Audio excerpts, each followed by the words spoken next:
It started with an itch, the kind that digs into your bones.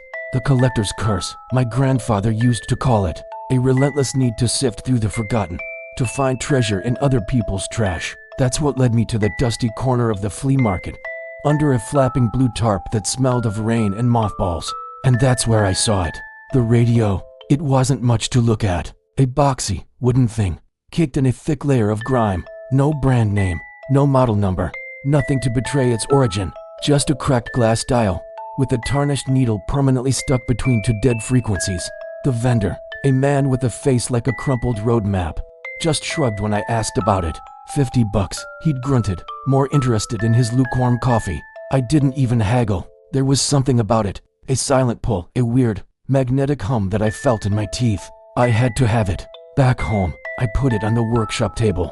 My usual hollowed tins, a few tarnished silver spoons, a stack of sepia postcards all seemed to fade into the background. My attention was fixed on the radio. I wiped it down, the dust coming away in greasy clumps, revealing a dark, almost black wood grain underneath. I fiddled with the knobs, but they were frozen solid. The plug was a frayed, cloth-covered cord that looked like a fire hazard waiting to happen. I sighed, chalking it up to a bad impulse buy, and left it on the shelf, another silent ghost in my collection of forgotten things. That night, sleep came and went in fits and starts. The house was settling, its old bones groaning against the cold night air, or so I told myself. But there was another sound, a low, persistent static that seemed to be coming from downstairs. I tried to ignore it, pulling the pillow over my head, but it was like an insect buzzing just beyond my reach. Finally, annoyed, I threw back the covers and crept downstairs. The sound was coming from the workshop. The door was ajar, a sliver of pale moonlight cutting across the floor. And there, on the shelf, the radio was on. Its cracked dial glowed with a sickly, pale yellow light. A hiss and crackle filled the room, the sound of a million tiny voices all whispering at once. My heart hammered against my ribs. I hadn't even plugged it in. The cord was still coiled neatly behind it, just as I'd left it. I took a hesitant step into the room, my hand reaching for the light switch. As my fingers brushed the cool plastic, the static coalesced. It sharpened into a voice. A man's voice, smooth and professional, like an old-time news anchor. "We interrupt this broadcast for breaking news." I froze, my hand hovering in the air. The voice was distorted, swimming in a sea of static, but it was undeniably clear. "Reports are just coming in. A local resident has been found dead in their home. The victim has been identified as..." And then he said my name. A cold dread, sharp and icy, washed over me. This had to be a prank, a sick, elaborate joke. I laughed, a shaky, hollow sound that echoed in the silent workshop. The voice on the radio continued, its tone chillingly calm. The victim was discovered in their personal workshop, wearing a gray t-shirt and blue pajama pants. I looked down, gray shirt, blue pants. My breath caught in my throat. The room is described as being filled with antiques and curiosities. A single bare bulb hangs from the ceiling, casting long shadows across the workbench. My eyes darted around the room. It was an exact description.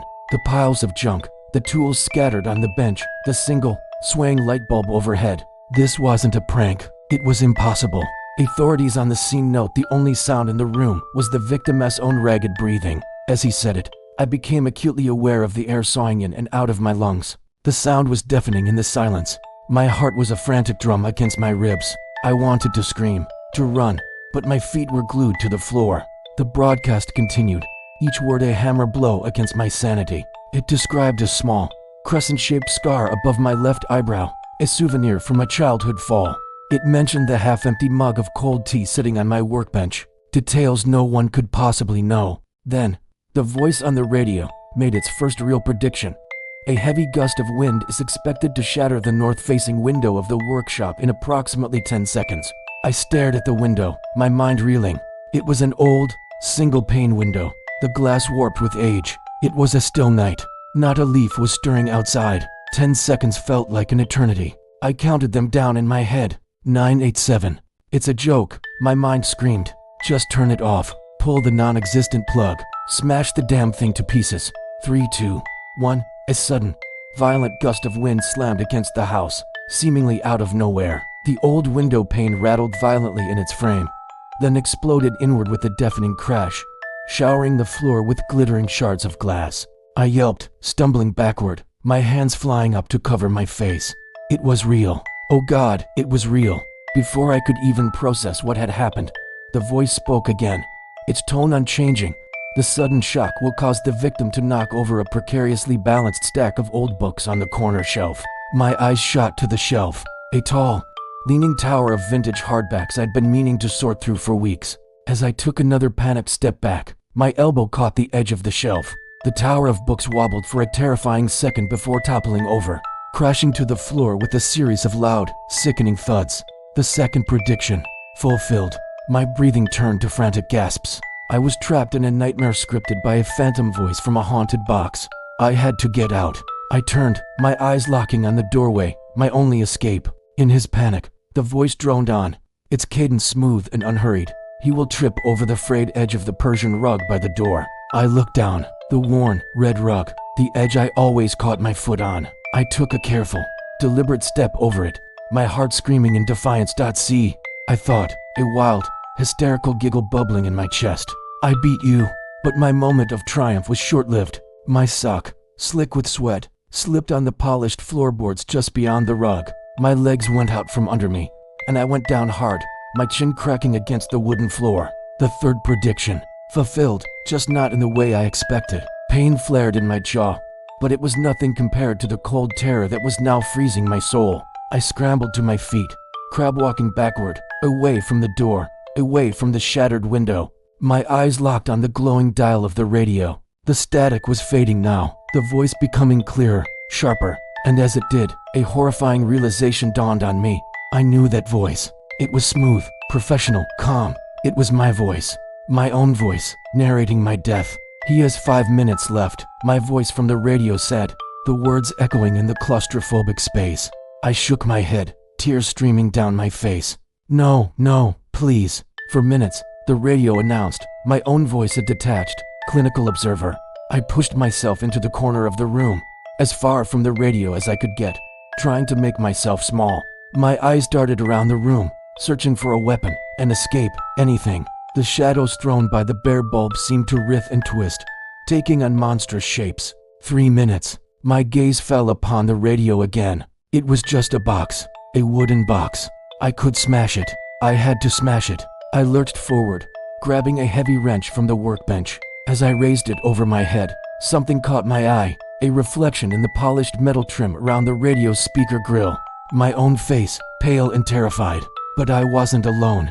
Behind my reflection, another shape was materializing in the dim light. Tall and gaunt, a silhouette of pure darkness, its form indistinct, wavering like heat haze. It was standing right behind me. It had been there the whole time, listening. 2 minutes, my voice from the radio whispered, now intimate, as if it were right next to my ear. I stood frozen, the wrench heavy in my hand. I could feel a cold breath on the back of my neck.